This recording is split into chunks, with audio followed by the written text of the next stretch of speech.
Yes, no?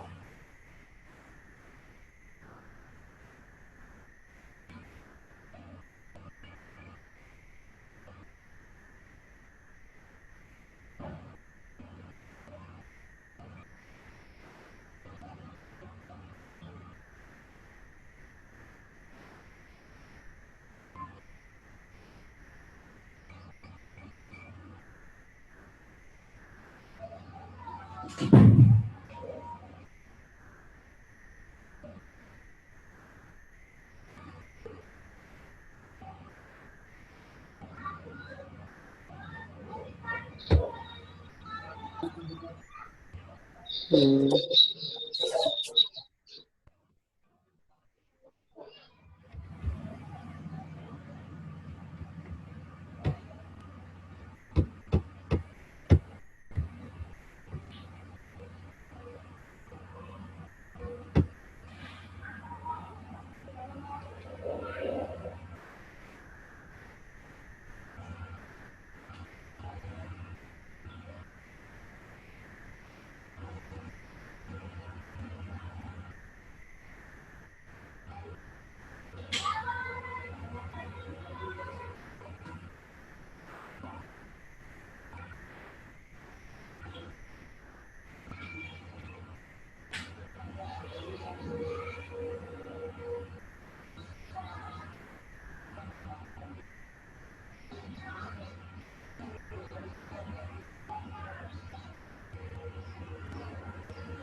Okay. So let us see now this one. I hope आल्याचं आहे सगळं याच्यामध्ये. ठीक आहे. तर बघा याच्यामध्ये आपल्याला बघायचं the vector equation of plane passing through a given point A of A1 and parallel to two non-zero non-parallel vectors. त्याच्यासाठी गिवन एक पॉइंट मध्ये पास आहे A1 ज्याचा position vector A with respect to origin. त्यानंतर हा मनाचा point घेतला आणि याच्यामध्ये ऑलरेडी दोन वेक्टर्स आहेत B बार आणि कुठेतरी वेक्टर आहे हा वेक्टर C बार असा समजा. एकमेकाला पॅरलल नाही, तुम्ही पॅरलल समजतील त्यामुळे कुठे इथे एक वेक्टर C.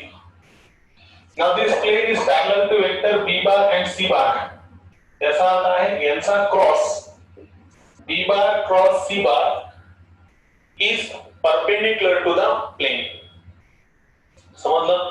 जसा हा प्लेन एक पॉइंट मध्ये पास आहे आणि B बार आणि C बार याला काय आहे पॅरलल आहे. त्यामुळे यामध्ये यांचा क्रॉस प्लेनला कसा असेल परपेंडिक्युलर. बघा पुन्हा काय सांगितलं मी as vector B bar and C bar are parallel to the plane then the cross या दोघांचा क्रॉस प्लेनला कसा असेल परपेंडिक्युलर. परपेंडिक्युलर म्हणजे तो आपला काय झाला नॉर्मल म्हणजे काय झाला n bar. It is your n बार. मग आता बघा काय करता येईल याची इक्वेशन जर काढायची असेल तर how to find that one बघा ना. Very simple one and parallel to two non-zero parallel vectors. तर काय करता येईल बघा याच्यामध्ये एकदम सिंपल दिस वन हा आहे आपलं प्लेन. तिसऱ्यांदाच काढायला मी हा एका पॉइंट मध्ये पास एक मनाचा पॉइंट P सॉरी याचा पोझिशन वेक्टर R बार जसा A बार याला जॉईन केलं आणि दोन वेक्टर याच्यामध्ये आहे प्लेन मध्ये पॅरलल वेक्टर B बार आणि C bar parallel to the plane. Parallel vector नाही B bar and C bar are parallel to the plane then its cross B bar cross C bar हा प्लेनला काय असेल perpendicular. Planning pattern rule vector B bar vector C bar यांचा cross B bar cross C bar हे दोघांना काय असतो perpendicular. तसं A B bar cross C bar घेतला. आता बघा प्लेनचा फॉर्म काय झाला. आता बघा हा B bar cross C bar हा पूर्ण प्लेनला काय आहे परपेंडिक्युलर आहे. त्याचा अर्थ याच्यामध्ये असलेल्या वेक्टरला सुद्धा काय आहे परपेंडिक्युलर आहे. म्हणजे म्हणलं ते vector AP bar perpendicular to B bar cross C bar. त्याचा अर्थ आहे दोघांचा dot product is equal to किती 0. AP बार चा position vector with respect to origin आता स्टार्ट होतो आपण P चा position vector R bar minus A bar dot B bar cross C bar is equal to 0. तो मग हा किती आला बघा R bar dot B bar cross C bar minus A bar dot B bar cross C bar is equal to 0. R bar dot B bar cross C bar minus A bar dot B bar cross C bar is equal to 0. So what we got here? R bar dot B bar cross C bar is equal to A bar dot B bar cross C bar. And this is nothing but it is the vector equation of plane passing through a point and parallel to two non-zero non-parallel vectors. Okay, AP bar perpendicular to their cross. So AP bar dot B bar cross C bar equal to 0. So R bar minus A bar dot B bar cross C bar equal to 0. So this product is equal to 0. तर दोन्ही same आहे फक्त फरक काय की पहिल्या form मध्ये म्हणलं R bar dot N bar is equal to A bar dot N bar. हा नॉर्मल वेक्टर होता त्याच्यामध्ये हा नॉर्मल वेक्टर n बार मध्ये किती आला तुमचा b bar cross c bar हा आपल्याकडे नॉर्मल आहे इथे त्यामुळे r bar dot b bar cross c bar is equal to a bar dot b bar cross c bar. It is a vector equation of line plane passing through a point a of a bar and parallel to two non-zero non-parallel vectors. Clear? तर हा झाला तसा कोणता form vector form. आता आपण हे सर्वात महत्त्वाचं आहे कळलं का तुम्हाला याच्यामध्ये काय करायचं की हे दोन वेक्टर्स प्लेनला पॅरलल आहे म्हणून यांचा क्रॉस प्लेनला कसा असेल परपेंडिक्युलर. आता हा जर प्लेनला परपेंडिक्युलर आहे तर या वेक्टरला देखील काय असेल परपेंडिक्युलर. त्यामुळे दोघांचा dot product is equal to 0. हे सॉल्व करून आपल्याला हे फॉर्म आला. ठीक आहे तर आता नेक्स्ट फॉर्म बघूया म्हणजे याच्यामध्ये आता याचा वेक्टर फॉर्म आहे पण याला कार्टेशियन फॉर्म नाही त्याला कोणता फॉर्म आहे पॅरामेट्रिक फॉर्म. तर पॅरामेट्रिक फॉर्म कसा करता येईल ते बघा. How to find the parametric form. हा याचा कोणता फॉर्म आहे vector form. Now we are interested to find out the parametric form. तर बघा पॅरामेट्रिक फॉर्मचा विचारात घेतला आपण तर पॅरामेट्रिक फॉर्म मध्ये काय तो सेम कन्सेप्ट. समजा हा प्लेन घेतला किंवा डायरेक्ट घेते आपल्याला हा प्लेन मध्ये एक पॉइंट आहे ए त्याचा पोझिशन वेक्टर ए बार. ठीक आहे पुन्हा हा जे प्लेन आहे याच्यामध्ये हा एक वेक्टर बी बार हा एक सी बार दोन पॅरलल वेक्टर तो म्हणजे these vectors are parallel to the plane असं सांगावं लागेल. मग एक मनाचा पॉइंट घेतला पॉइंट पी याला जॉईन केलं. ठीक आहे त्याचा पोझिशन वेक्टर काय आर बार तो डायरेक्ट दिलो आपण आर बार हा वेक्टर बी बारला थोडा इकडे घेतो मी. आता हा थ्रू द पॉइंट ए मी दोन वेक्टर असे घेतो एक वेक्टर घेतो इथे ए बी आणि एक घेतो इथे ए सी. हा पुस्तकात नाही माझ्या मेथडने सांगायला. असा केल्याने मला सांगा हा वेक्टर काय झाला ए बी बार याचा पोझिशन वेक्टर काय झाला बी बार. ठीक आहे त्यानंतर एक वेक्टर झाला ए सी बार याचा पोझिशन वेक्टर काय झाला सी बार. बघा या पॉइंट पी थ्रू एक परपेंडिक्युलर काढला एम इथून एक परपेंडिक्युलर काढला एल. असा केल्याने बघा हा पॅरलोग्राम झाला AMPL. It is the parallelogram AMPL. आता याच्यामध्ये जर पाहिलं तर हा वेक्टर AM आणि हा वेक्टर AB एकाच लाईनवर आहे. एकाच लाईनवर म्हणजे कोलिनियर ऑर पॅरलल. तर हे जर एकाच लाईनवर जर असतील तर वेक्टर AM बारला मला लिहिता येईल काय this vector am bar and vector ab bar are parallel or collinear or parallel, so they are scalar multiple of each other. तर माझा काय झाला लॅम्बडा टाइम्स ab bar चा पोझिशन वेक्टर किती b bar.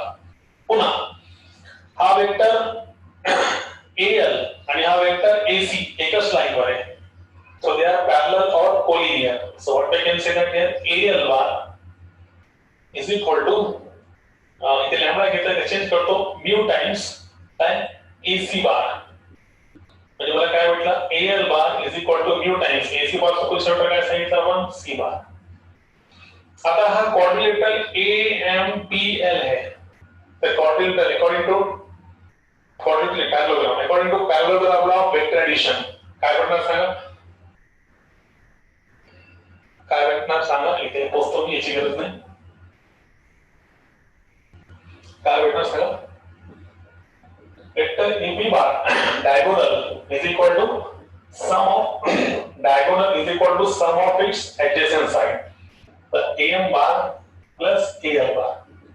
AM bar किती आहे? AM bar आहे lambda B bar. And AL bar किती आहे? What is your AL bar? AL bar इथे mu times C bar. And P चा position vector R. This one. The R bar is equal to A bar plus lambda times mu bar B bar plus mu times C bar. This form is said to be the parametric form of plane passing through one given point and parallel to two non-zero parallel vectors. मला वाटतं parametric form तुम्हाला एकदा समजून सांगावं व्यवस्थित. ठीक आहे, तर काय महत्त्वाचं आहे याच्यामध्ये, या फॉर्म मध्ये कार्टेशियन फॉर्म नसून काय आहे पॅरामेट्रिक फॉर्म आहे. तो कसा कळायचा लक्षात घ्या, पुन्हा सांगतो ज्याला कळलं नाही त्याच्यासाठी एकदा बघा. पॅरामेट्रिक फॉर्म साठी तोच घेतला मी की आपला पेन एक पॉइंट मध्ये पास, याचा पोझिशन वेक्टर ए बार, पुन्हा या पॉइंट ए थ्रू हा वेक्टर बी बार आणि हा vector C bar. B2 non-zero, non-parallel vectors in the plane, which are parallel to the plane, but they are not parallel to one another. One point P, एक point P घेतला, याचा position vector R bar. आता बघा हे दिलेलं आहे आपल्याला, point एका पॉइंट मध्ये पास, वेक्टर B बार, वेक्टर C बार पॅरलल आहे प्लेनला, आणि एक मनाचा पॉइंट P घेतला. आता त्याच्यापुढे काय काय करायचं बघा. आता मी काय केलं, थ्रू ए एक वेक्टर घ्यायलो इथे, त्याचं नाव काय AB.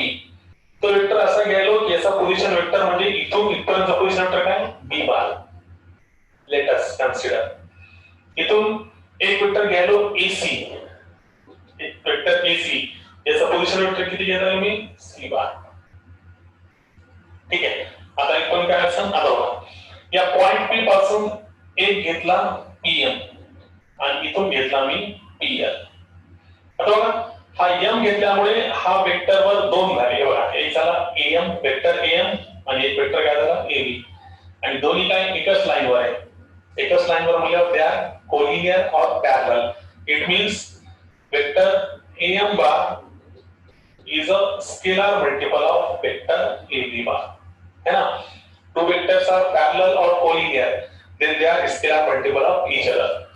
इथून जे पॉइंट घेतला M, त्यामुळे याच्यावर दोन वेक्टर झाले, एक वेक्टर AM, एक वेक्टर कोणता AB असं. तर ते are scalar multiple of each other. याला फक्त मी सॉल्व केलं. AB चा पोझिशन वेक्टर B बार, हे आम्हाला AM बार. ठीक आहे, इथपर्यंत काय अडचण. त्यानंतर B पासून L जे पॉइंट घेतला असा घेतला आणि याच्यावर किती झाले 3, A L आणि हे वेक्टरचा C. त्याच्यावर किती वेक्टर करू शकतात आपण, दोन. कोण कोणते, AL आणि कोणता AC, जे की एकच लाइन वर आहे. तर दे आर पॅरलल और collinear to each other. So what we can say that here, इथे सांगतो मी, तर vector AL bar is equal to vector AL bar is equal to some scalar mu times vector AC bar. बस संपलं. Mu times AC bar म्हणजे किती C बार. ठीक आहे, हे काय कळलं मी AL बार. आता बघा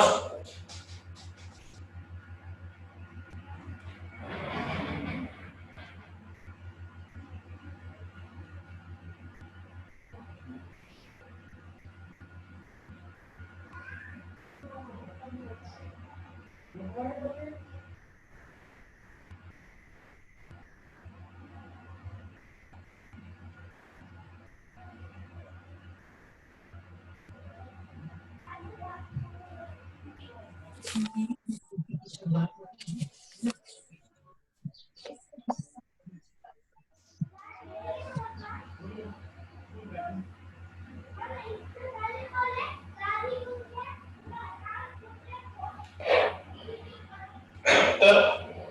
या कॉर्डिनेट मध्ये इन कॉर्डिनेटर AMPL चा कॉर्डिनेटर असतो हा काय झाला parallelogram.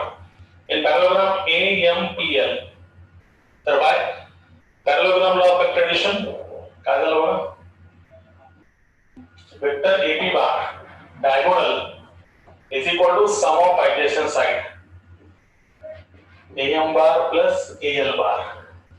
What is AM bar? Lambda B bar. AL bar UC bar. AP bar पण घेता येईल ना. AP bar चा पोझिशन होतं R bar minus A bar. तो R bar किधर A bar plus lambda times mu bar plus UC bar. So this one is said to be the it is called as the parametric form of a plane. Parametric form का कारण याच्यामध्ये दोन parameter आहे एक आहे lambda आणि एक किती आहे mu. So because of that it is said to be the parametric form of. I hope you got that one. दोन्ही फॉर्म वेक्टर फॉर्म कैसे सांगा वेक्टर फॉर्म काय r bar dot b bar cross c bar is equal to a bar dot b bar cross c bar. I hope you got that one. दोन्ही form तुम्हाला कळला असेल. आला का लक्षात? पहिला फॉर्म काय पाहिला equation of plane passing through one point and perpendicular to given vector. त्यानंतर कोणता पाहिला equation of plane passing through one point and parallel to two non parallel vector. त्याचे सुद्धा दोन फॉर्म घेतला. ठीक आहे पुढे जाऊ मग आता जर आपण पुढे गेलो तर याच्यामध्ये पहिला आहे दोन फॉर्म पहिला आहे formula r bar dot n bar is equal to a bar dot n bar. दूसरा आहे जैसा कार्टेशियन फॉर्म आहे a x minus x1 b y minus y1 c z minus z1 equal to 0. पहिला त्याच्यानंतर पाहिला आपण r bar dot b bar cross c bar a bar dot b bar cross c bar. त्याच्यामध्ये parametric form काय r bar is equal to a bar lambda b bar mu c bar. असे दोन फॉर्म्युले पाहिले जातात. ठीक आहे त्यानंतर next form बघू equation of plane passing through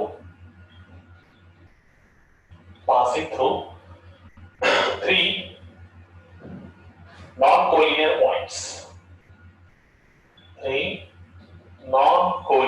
points. याच्यात देखील दोन फॉर्म वेक्टर आणि कोणता कार्टेशियन.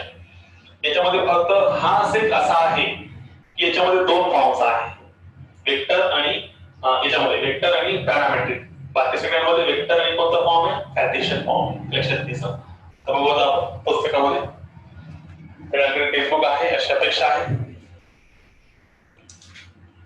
सो सी एन नाव प्लेन किती पॉइंट मध्ये पास आहे 3. आता महत्वाचं काय की हे जे आहे हे कसं आहे नॉन कोलिनियर पॉइंट्स आहे. कारण आपण जर पॉइंट्स 3 पॉइंट्स जर कोलिनियर घेतलं this one if 3 points are collinear then there are infinitely many planes in that one. If 3 points are collinear then there are infinitely many planes in that one. Here now 1 plane 2 plane 3 plane 4 plane. Because of that these 3 points are non collinear. अलग अलग शब्द जैसे कि for example for a minute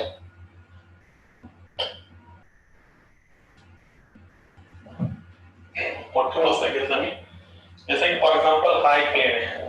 तो हे 3 points घेतले आपण A B C हे कोलिनियर पॉइंट्स आहे.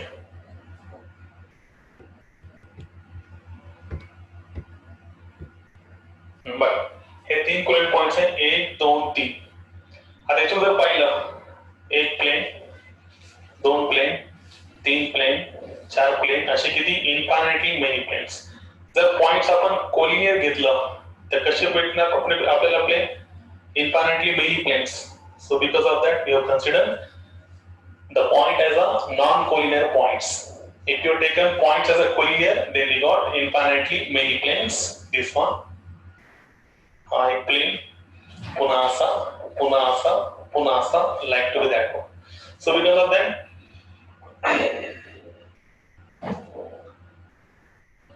so because of that reason, we have considered all the points are non-collinear points. So let us start now. Same. There is no याची गरज नाही. So consider one three-dimensional space.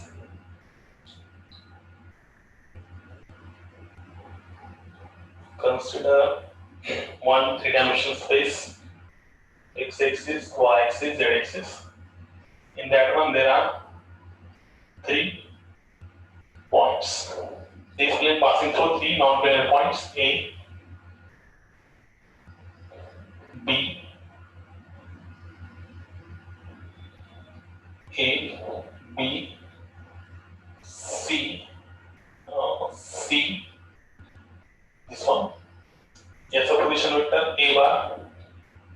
याचा position vector B बार. याचा position vector C बार.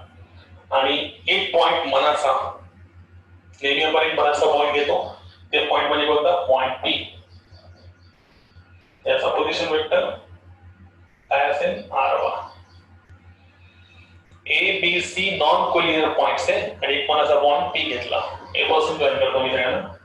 Vector AB vector AC vector थोडा P थोडा इथे घेतो point P. Vector AB व्यवस्थित तुम्हाला vector AB vector AC vector AB. आता जसे हे पॉइंट्स नॉन कोलिनियर आहे प्लेनचा फॉर्म मध्ये आणायचे असेल तर हा प्लेन 3 पॉइंट मध्ये पास आहे A B C. आता प्लेनचा फॉर्म मध्ये आणायचे असेल तर प्लेनला काय आणावं लागेल आपल्याला नॉर्मल. त्याचं जर नॉर्मल आणायचे असेल तर याच्यामध्ये हे जे दोन वेक्टर आहे वेक्टर AB बार आणि वेक्टर AC बार हे दोन वेक्टरचा जर आपण क्रॉस घेतला वेक्टर AB बार आणि वेक्टर AC बारचा त्या दोन वेक्टरचा जर मी क्रॉस घेतला तर हा क्रॉस प्लेनला कसा असेल परपेंडिक्युलर म्हणजे तो आपला काय नॉर्मल वेक्टर n बार. काय सांगितलं प्लेनची इक्वेशन काढण्यासाठी नॉर्मलची गरज आहे. प्लेनला एक परपेंडिक्युलर पाहिजे तर परपेंडिक्युलर काढण्यासाठी याच्यामध्ये दोन वेक्टर एक वेक्टर AB बार आणि एक वेक्टर कोणता घेतला AC बार.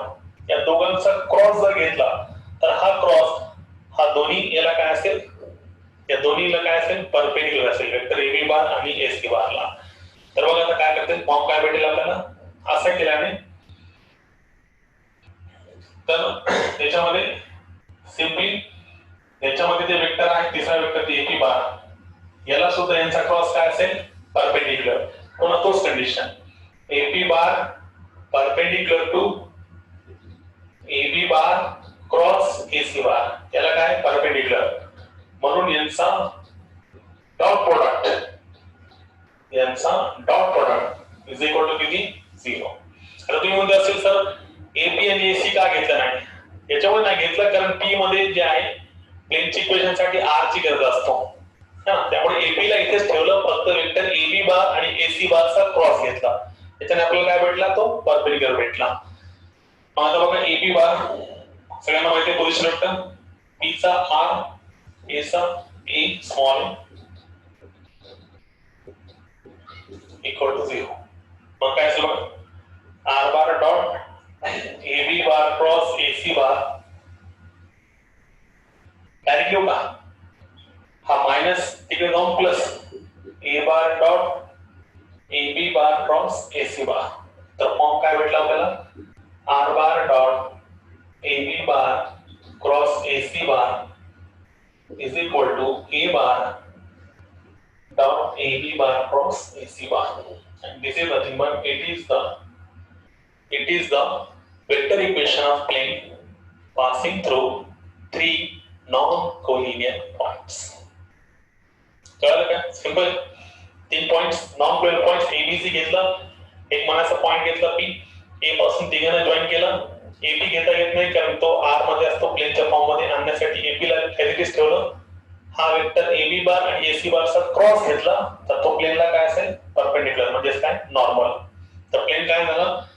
हा AB बार AC बार जर प्लेनला परपेंडिक्युलर आहे याचा अर्थ आहे तो AB ला सुद्धा काय आहे? परपेंडिक्युलर आहे. म्हणून या दोघांचा परपेंडिक्युलर म्हणजे दोघांचा गुणाकार इक्वल टू 0. त्याचा पोझिशन वेक्टर घेतला, याला वाटून दिलं. तर कोणता फॉर्म आहे त्याचा? Vector equation of plane passing through 3 non collinear points. ठीक आहे. तर इन शॉर्ट थोडक्यात बघा मी काय सांगितलं, हे बघा पहिली मध्ये नॉर्मल होता n बार, दुसरा मध्ये नॉर्मल काय होता? b बार क्रॉस c बार. तीन बार सारखेच आहे. आणि आता कोणता नॉर्मल आहे? AB bar cross AC bar. आता फॉर्म सांगा. It is a vector equation of plane passing through one point perpendicular to one vector. Vector equation of plane passing through one point and parallel to two non-zero parallel vector b bar is c bar. It is a vector equation of plane passing through three non-collinear points A, B and C. एक थोड़ा simple लक्षात ठेवायला. ठीक आहे. त्यानंतर याचा Cartesian form बघा ना, या प्लेनचा कार्टेशियन फॉर्म काय असेल? तर कार्टेशियन फॉर्म साठी काय करावं लागेल लक्षात घ्या. सेम आपलं मागच्या सारखंच कंडिशन. किती वेक्टर घेतले होते आपण? 3. एक वेक्टर AB बार, एक वेक्टर AB बार, एक वेक्टर AC बार. पॉइंट्स सगळ्यांचं माहिती आहे. कोऑर्डिनेट्स काय घेता येईल? x1 y1 z1. b चे काय घेता येईल? x2 y2 z2. c चे काय घेता येईल? x3 y3 z3. आणि p चे काय घेता येतो? x y z. मग आता मला सांगा, हे तिन्ही वेक्टर्स एकाच प्लेन मध्ये आहे. If vectors are in same plane, then their box product AB bar AC bar equal to 0. Then their box product AB bar AC bar equal to 0. हे लक्षात घ्या. हा कन्सेप्ट माहित नसेल का? की जेव्हा तीन vector A bar B bar C bar are coplanar, ते जर कोप्लॅनर असेल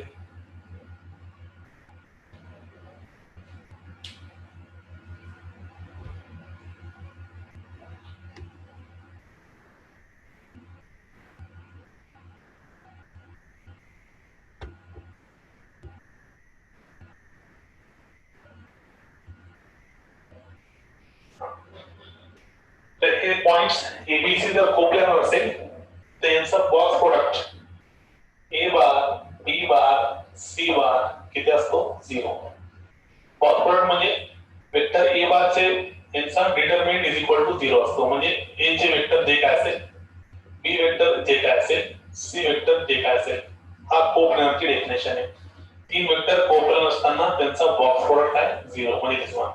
आता बघा हे तीन वेक्टरचा बॉक्स प्रोडक्ट 0 आहे, याचा अर्थ आहे याचं डिटरमिनंट किती आहे? 0 आहे. तुम्हाला सांग AB बार म्हणजे असा काय? हा x1 y1 z1 त्यात हा x y z. ते कसं घ्यायचं? कॉमन घ्यायची गरज नाही, पण ठीक आहे घेतलं मी. AB बार तर काय ना x minus x1 y minus y1 z minus z1. त्यानंतर AB बार हा कसा? x2 minus x1 y2 minus y1 z2 minus z1. हा झाला AB बार. AC बार म्हणजे हा कसा? x3 minus x1 y3 minus y1 z3 minus z1. That is equal to 0. And this form is said to be the Cartesian equation of plane passing through three non-collinear points. याच्यामध्ये हा महत्त्वाचा होता, तुम्हाला हा माहित नसेल. तीन वेक्टर कोप्लॅनर असेल तर त्यांचा बॉक्स प्रोडक्ट किती असतो 0. बॉक्स प्रोडक्ट म्हणजे वेक्टर ए बार म्हणजे त्यांचा डिटरमिनंट इक्वल टू 0 तिन्ही वेक्टर्सचा.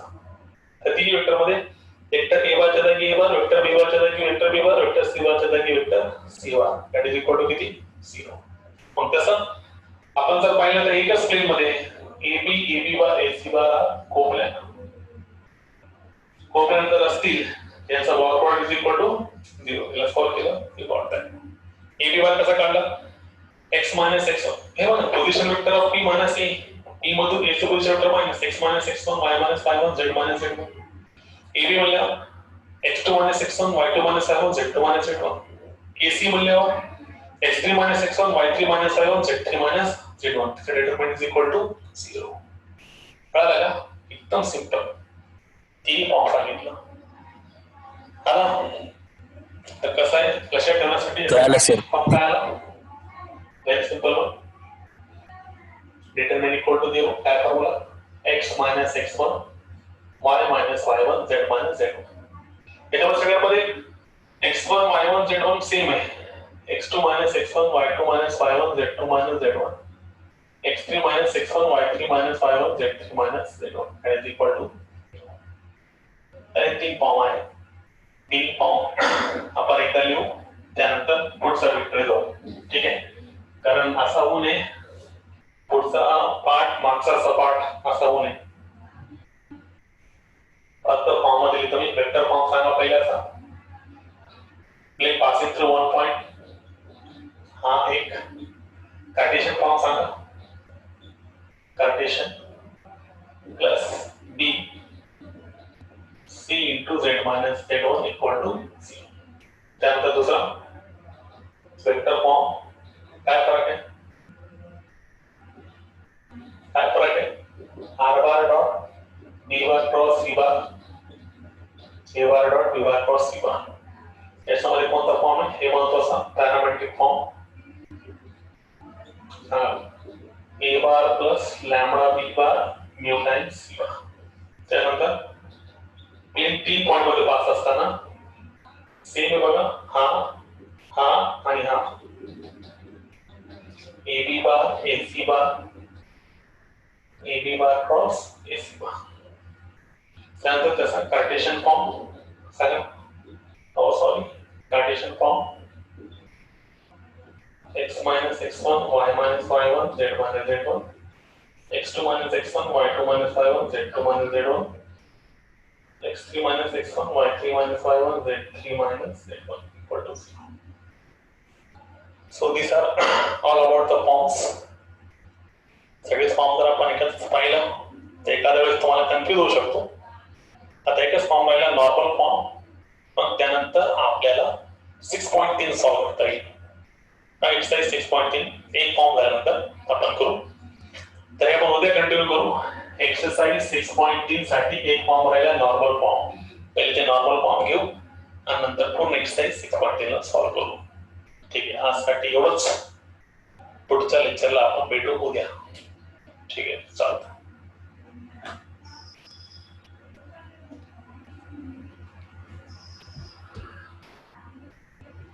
Thank you sir.